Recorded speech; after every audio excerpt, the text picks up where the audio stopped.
반갑습니다. 어느덧 100년이라는 긴 세월을 건너온 여러분의 버시자 인생 선배 김영석입니다. 100년이라 하면 입 밖으로 뱉기엔 참 짧은 두 글자입니다만 돌아보면 참으로 아득하고 먼 길이었습니다. 제가 100번째 생일상을 받고 나서 문득 창밖의 붉은 노을을 보며 이런 생각이 들더군요. 우리네 인생이란 결국 산골짜기에서 시작해 바다로 흘러가는 강물과도 같구나 하고 말입니다. 젊은 날의 우리는 마치 거친 계곡물처럼 겁없이 바위에 부딪히고 소리 높여 흐르며 세상을 호령했지요. 하지만 이제 우리는 그 긴 여행을 지나 거대한 바다라는 영원한 안식처와 만나기 직전인 하류에 와 있습니다. 내 친구들이야, 강물이 바다와 하나가 되려면 어떻게 해야 합니까? 물살이 아무리 셌던 강물도 바다 앞에서는 속도를 늦추고 흙방물을 가라앉히며 가장 고요하고 맑은 상태가 되어야 합니다. 그래야만 비로소 그 넓고 깊은 대양과 섞일 수 있는 법이지요. 그런데 오늘날 우리 주변의 많은 노년의 친구들을 보면 안타까운 마음이 들 때가 참 많습니다. 저를 찾아와 눈물 글썽이며 이렇게 하십니다. 교수님, 저는 평생 자식들을 위해 제 뼈를 깎아가며 모든 걸 바쳤습니다. 먹을 것 안 먹고 입을 것 안 입어가며 그 아이들을 키웠습니다. 그런데 늙고 병든 몸이 되니 이 자식들이 저를 멀리합니다. 명절에 얼굴을 비추는 것조차 의무감에 억지로 오는 것 같고 내 앞에서는 도무지 웃지를 않습니다. 내 인생이 왜 이리 서글퍼졌습니까? 라고 말입니다. 이런 말을 들을 때마다 제 가슴도 미어집니다. 그것은 여러분에게 사랑이 부족해서가 결코 아닙니다. 여러분이 잘못 살아오신 것도 절대로 아니고요. 하지만 100년을 살아보니 삶에는 깊은 운명의 기운이라는 것이 있더군요. 특히 우리처럼 나이가 많이 든 사람의 입에서 나오는 말은 젊은 사람들의 말보다 훨씬 더 무겁고 강한 울림을 준다고 합니다. 우리가 무심코 내뱉는 한숨 섞인 말 한마디, 또 서운함이 담긴 표현들이 집안의 공기를 한없이 무겁게 만들곤 합니다. 그리하여 자손들이 마땅히 받아야 할 복과 생기마저 막아버리는 거대한 벽이 되고 마는 것이지요. 사랑하는 자식들이 여러분을 싫어해서 그런 것이 아니랍니다. 그저 그들은 무거운 에너지의 무게를 견디기가 너무 힘들어서 본능적으로 피하는 것일 수도 있습니다. 저는 지난 한 세기 동안 수많은 세상의 흥망성쇠를 지켜보면서 한 가지 분명한 확신을 갖게 되었답니다. 나이가 들어서도 자식들의 존경을 받고 또 먼저 찾아와 곁에 머물고 싶어 하는 어르신들께는 공통된 특징이 있다는 것을 말입니다. 그분들은 채우기보다는 마음을 비워낼 줄 알았고 말을 더하기보다는 지혜롭게 삼킬 줄 아는 넉넉함을 지니고 있었습니다. 만약 여러분께서 남은 생을 존경받는 어른으로 또 자녀들에게 심이 아닌 영혼의 따뜻한 안식처로 기억되고 싶으시다면 오늘 제가 드리는 말씀을 꼭 마음에 새겨주십시오. 여러분의 소중한 노년이 고독한 감옥이 아니라 황홀한 자유의 시간이 되기 위해서는 반드시 지켜야 할 철칙이 있답니다. 운명을 아름답게 바꾸고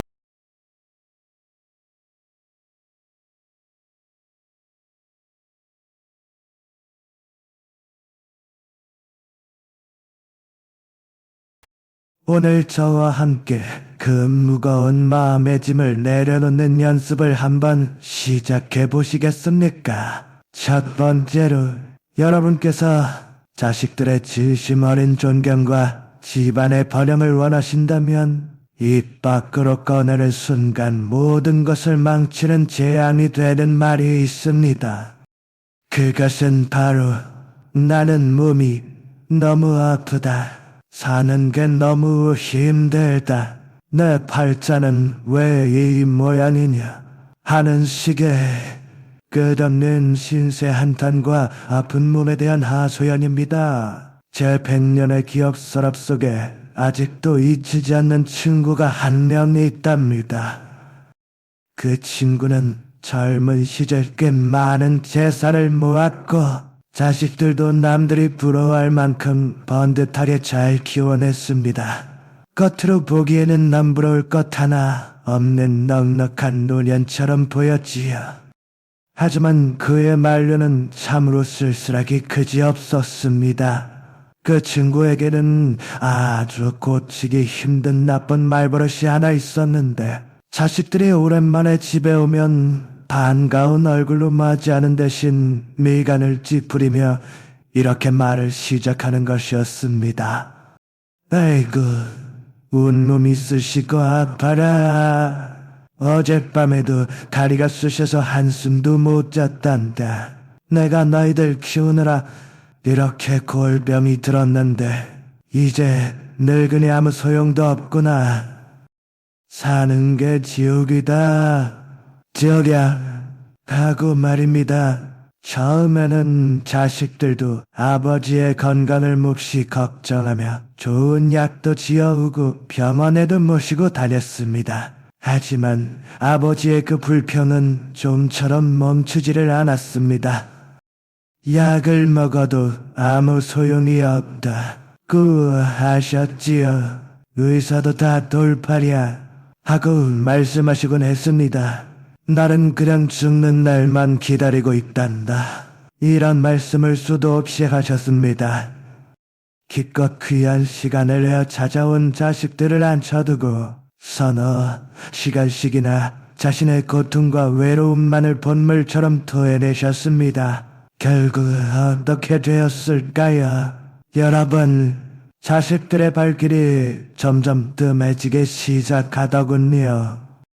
나중에는 명절에도 이 핑계 저 핑계를 대며 오지 않는 일이 허다했습니다. 대신 통장으로 돈만 붙여왔을 뿐이지요. 그 친구는 눈을 감는 그날까지 돈만 보내면 다냐. 전하의 불효자식들, 이라며 원망하는 마음을 거두지 못했습니다. 나의 벗들이여, 자식들이 왜 그 아버지를 자꾸만 피했을까요? 자식들의 효심이 부족해서 그랬을까요? 절대로 아닙니다. 그것은 바로 에너지의 문제였던 것입니다. 우리 마음 깊이 숨어있는 생존 본능 때문입니다. 아마 좀 냉정하게 들릴 수도 있겠지만 이 우주의 섭리를 여러분은 반드시 이해하셔야만 합니다. 사랑하는 자식들에게 집 밖의 세상은 매일매일 전쟁터와 같습니다. 여러분의 자식들은 그 치열한 경쟁 속에서 살아남기 위해 매일 자신의 온 기운을 다 소진하고서야 집으로 돌아옵니다. 그들은 몸과 마음이 모두 지쳐 있답니다. 그들의 부모의 집, 정든 고향집을 찾는 이유는 다른 하나일 뿐입니다. 부모라는 따뜻한 품에서 에너지를 듬뿍 충전하고 싶은 마음뿐이지요. 그런데 만약 부모님 입에서 나는 힘들다, 나는 죽고 싶다는 말이 계속해서 나온다면 어떨까요? 그 순간을 집안의 공기가 마치 무거운 돌덩이처럼 가라앉게 됩니다. 이것은 결코 단순한 도전이 아니랍니다. 양적인 관점에서 보면 끊임없이 터져나오는 탄식과 한숨은 집안 가득 강력한 음기, 즉 좋지 않은 기운을 뿜어내는 행위가 되는 것입니다. 옛말에 말이 곧 풍수라고 했습니다. 여러분 한 분의 입이 바로 그 집안의 운명을 결정하는 가장 중요한 풍수지리의 핵심이라고 할 수 있지요. 주인의 입에서 나오는 소리가 밝고 맑으면 그 집은 저절로 명당이 되지만 입만 열면 아이고 죽겠다 곡소리가 나고 땅이 꺼져라 한숨이 나오면 그 집은 흉가가 되고 마는 법입니다. 곡소리와 한숨으로 가득 찬 집은 아무리 비싼 집이라도 결국 사람이 살 수 없는 흉가가 되고 맙니다. 오랜만에 찾아온 자식들이 그 어둡고 찬 기운이 가득한 집에 들어오면 본능적으로 숨이 턱 막히고 가슴이 답답해짐을 느끼게 되지요. 마치 눈에 보이지 않는 매캐한 독가스가 방 안에 가득 찬 곳에 들어온 것과 똑같습니다. 머리로는 부모님을 사랑하지만 그 곁에만 있으면 자신의 남은 기운마저 몽땅 빨려나가는 것 같은 공포를 느끼는 것입니다. 그러니 그 아이들은 살기 위해서 본능적으로 그곳에서 도망치고 싶어지는 겁니다. 하지만 이보다 더 무서운 것은 바로 냉정한 우주의 법칙입니다. 이 우주라는 거대한 존재는 우리가 무심코 내뱉는 말 하나하나를 이루어질 주문으로 인식한다고 합니다. 여러분의 입에서 아이고 내 팔자야, 너는 늘 아카, 나는 늘 아카라는 말이 나오면 우주는 이 사람은 아픈 걸 좋아하는구나, 가난한 걸 원하고 있구나 라고 착각을 합니다. 그래서 더 큰 아픔과 더 큰 가난을 배달해 주지요. 이것이 바로 마르스가 들은 얼령의 힘입니다. 사실 나이가 들어 몸이 아픈 것은 자연스러운 현상입니다. 100년을 쓴 기계가 고장나는 건 너무나 당연한 일 아니겠습니까? 하지만 그 육체의 통증을 입 밖으로 꺼내어 자꾸 되뇌는 순간 그 고통은 내 영혼을 갉아먹는 괴물이 됩니다. 아프다, 아프다 말할수록 우리 뇌는 통증에 더 집중하게 되고 실제로 몸은 더 욱신거리고 아파집니다. 또한 그 부정적인 파동은 집안 구석구석에 스며들어 들어오려던 복과 재물마저 꽉 틀어막아 버립니다. 복이라는 것은 밝고 환한 기운을 따라 흐르는 법인데 집주인이 어두운 얼굴로 신세 한탄만 하고 있으면 복이 들어오려다가도 달아나지 않겠습니까? 이것은 남을 위해서가 아닙니다. 바로 여러분 자신의 편한 말년을 지키기 위한 영혼의 방어술입니다. 그러니 자식들이 전화를 하거나 집에 오거든 몸이 조금 쑤시더라도 억지로라도 허리를 꼿꼿이 펴고 환하게 웃어 보이십시오. 그리고 딱 한마디만 이렇게 하시면 됩니다. 나는 아주 잘 지내고 있다. 내 걱정은 조금도 하지 말고 너희들 몸이나 잘 챙기거라. 너희들 얼굴을 보니 내 병이 씻은 듯이 다 낫는 것 같구나. 비록 거짓말이라도 좋습니다. 신기하게도 나는 건강하다, 나는 편안하다라고 말하는 순간 우리 몸속의 세포가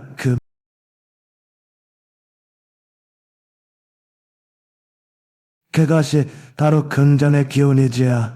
부모가 묵묵히 자신의 고통을 속으로 삼키며 오히려 자식을 향해 평온한 미소를 보여줄 때 자식들은 그 모습에서 말로 표현 못할 거룩함을 느낍니다. 저절로 고개가 숙여지는 경외심이 생기는 것이지요. 그 편안하고 든든한 에너지에 이끌려 자식들은 바쁜 와중에도 자꾸만 부모 곁을 찾게 될 것입니다. 여러분의 집을 아픈 소리만 가득한 병원 대기실처럼 만들지 마십시오. 대신 지친 자식들이 돌아와 쉴 수 있는 고요하고 맑은 사원처럼 만드셔야 합니다. 불평을 멈추고 침묵 속에 미소 짓는 것, 그것이 100세 인생을 살아온 제가 드리는 가장 강력한 개운이자 쇠반을 일으키는 기법입니다. 두 번째로, 여러분이 남은 생을 존경받는 어른으로 살아가기 위해 목에 칼이 들어와도 절대 입 밖에 내지 말아야 할 금기어가 있습니다. 그것은 바로 자식에게 궁치사를 하며 감정의 빚을 갚으라고 요구하는 말입니다.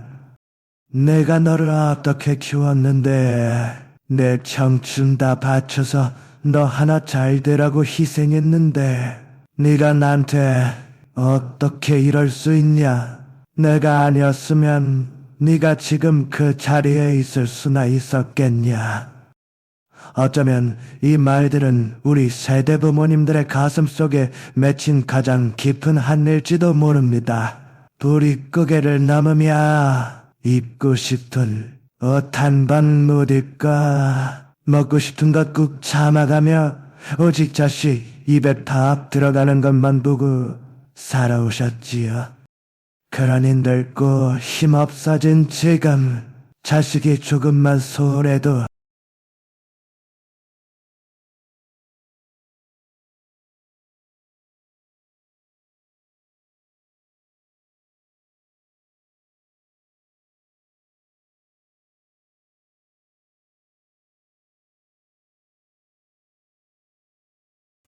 여러분이 입을 열어 내가 너를 위해 희생했다고 말하는 그 순간, 여러분이 평생 쌓아올린 그 거룩한 부모의 궁덕은 산산조각이 나고 맙니다. 그것은 스스로 자신의 복을 걷어차 버리는 가장 어리석은 짓입니다.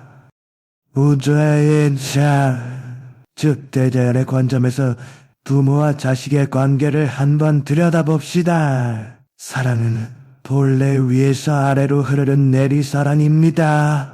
물이 위에서 아래로 흐르는 것이 자연의 순리이듯, 부모가 자식에게 주는 사랑은 중력을 거스르지 않고 자연스럽게 흘러내려 가는 것입니다.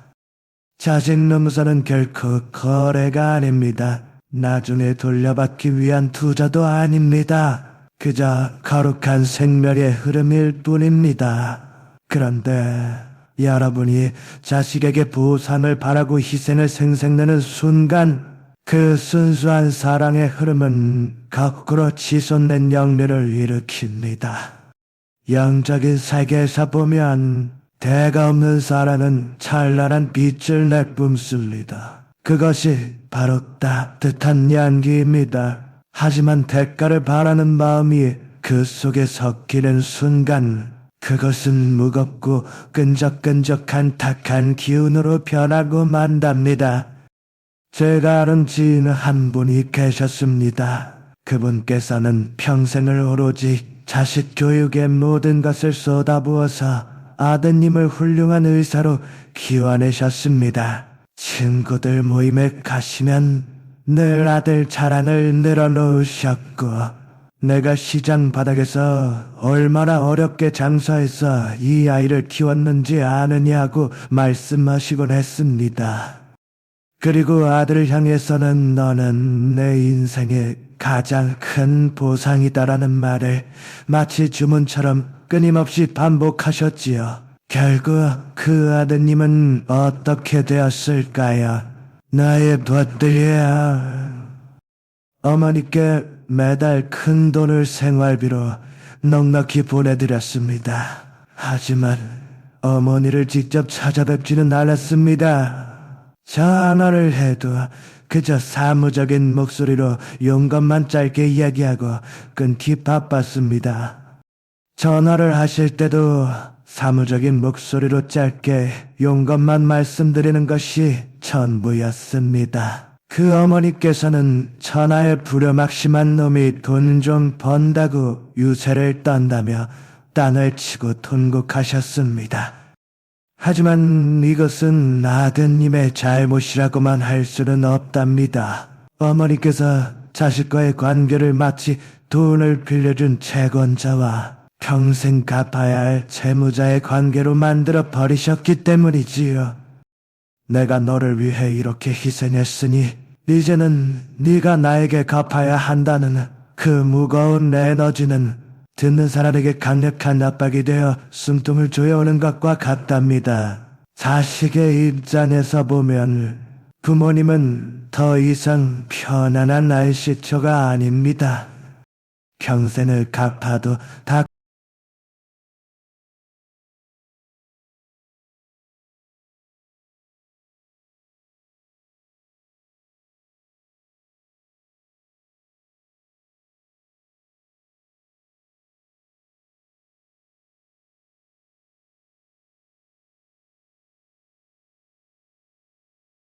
여러분께서 자꾸만 과거에 베푼 꿈과 희생을 들추어낼수록 자식들은 무의식적으로 부모에게서 벗어나고 싶어하는 마음이 커지는 법입니다. 그것은 자식의 배은망덕이 아닙니다. 자신의 영혼이 그 무거운 부채감에 짓눌려 숨조차 쉴 수 없게 될까봐 살기 위해 발버둥치는 생존 본능인 것이지요. 일성현들의 말씀에 이런 귀한 가르침이 있습니다. 신벌그바 즉 은혜를 베풀었으면